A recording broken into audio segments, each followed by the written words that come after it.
और असां ॿुधो ही जेके जमायत में धड़े बंदियूं थियनि थियूं न उनजो मक़सदु छा हूंदो आहे? हर को चाहींदो आहे त मां वॾो थियां, हर को चाहींदो आहे मुंहिंजो नालो थिए। जॾहिं इहे पंहिंजे नाले ऐं नामूस जी ॻाल्हि थींदी आहे न त जमायतुनि में धड़ा थी वेंदा आहिनि। पोइ मज़हबी जमायत हुजे या सियासी जमायत हुजे, दीनी जमायत हुजे या क़ौमी जमायत हुजे। हाणे असांजी क़ौमी जमायतूं आहिनि, तव्हां ॾिसो जीए सिंध आहे, उन जीए सिंध जा घणा धड़ा आहिनि, केतिरा धड़ा आहिनि। पहिरीं हिकिड़ो जीएम सैयद साहिब जो हुयो या साईं मुंहिंजा बशीर कुरैशी जो हुयो।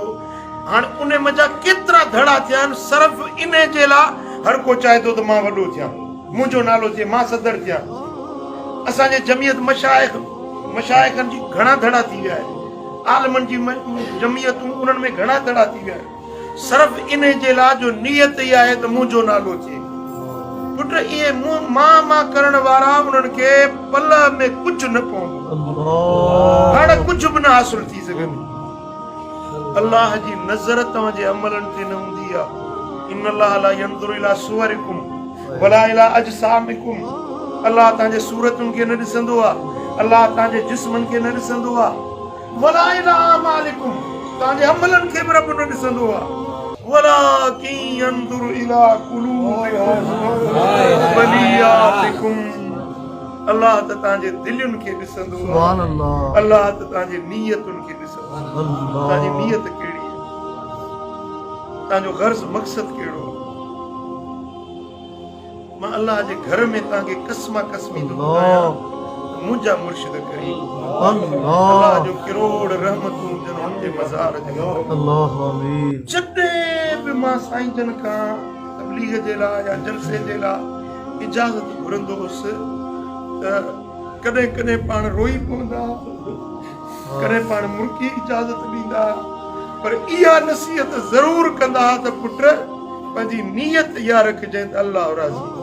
मां त ईअं चईंदो मां साहिबज़ादो थियां, मां गादी नशीन थियां, माण्हू मुंहिंजा हथ चुमनि, माण्हू मूंखे नज़राना ॾियनि, मुंहिंजी इज़त थिए, मुंहिंजी वाह वाह थिए, माण्हू मुंहिंजी तारीफ़ कनि। पुट इहो कर्ज़ न रख। ख़ुदा ॼाणे थो उहे साईं जन जा लफ़्ज़ ॼण की मुंहिंजी दिलि ते हीअं चिटिया पिया,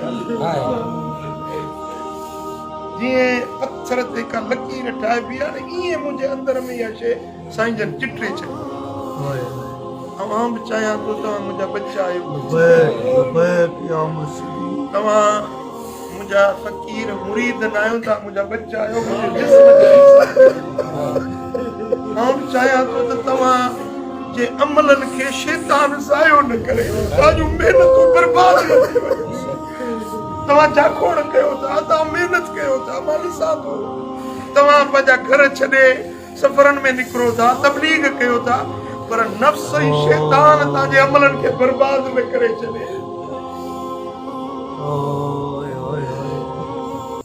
थोरी ॻाल्हि जे करे जेकॾहिं तव्हां पंहिंजी अना विच में आंदी, पंहिंजी नफ़्सानियत विच में आंदी, फलाणो वॾो छो थियो, फलाणो नंढो छो थियो, मूंखे ही मक़ाम छो न मिलियो, मूंखे खिलाफ़त छो न मिली, मूंखे सदर छो न कयो वियो। उन जेकॾहिं इहा तुंहिंजी नियत आहे त अल्लाह वटां तिर जेतिरो बि तोखे फ़ाइदो न मिलंदो। मच्छर जो खंभ ॾिठो त मच्छर जो खंभ, मच्छर जे खंभ जो बि को वज़न आहे तव्हांजे कंहिं अमल जो अल्लाह वटि मच्छर जे खंभ जेतिरो वज़न।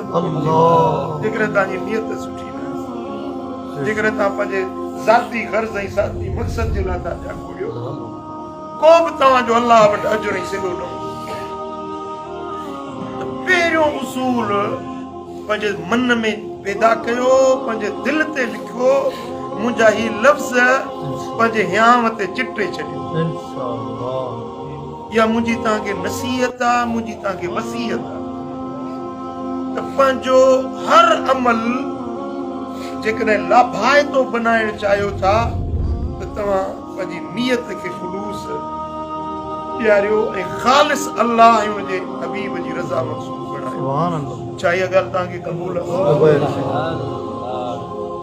पहिरियों उसूल आहे इख़लास ऐं ॿियो उसूल आहे इत्तिहाद। छा?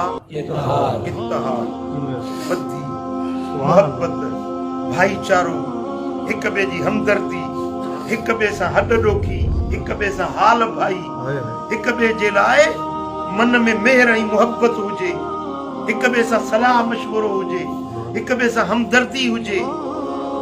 जेकॾहिं तव्हां में इत्तेहाद न आहे त मूं तव्हांखे मिसाल ॾिनो त तव्हांजो मिसाल ठकनि ऐं ढोरनि वांगुरु आहे। उठण जे वक़्तु आहे, पोइ उठ हेॾे वेंदो, पोइ उठ होॾे वेंदो।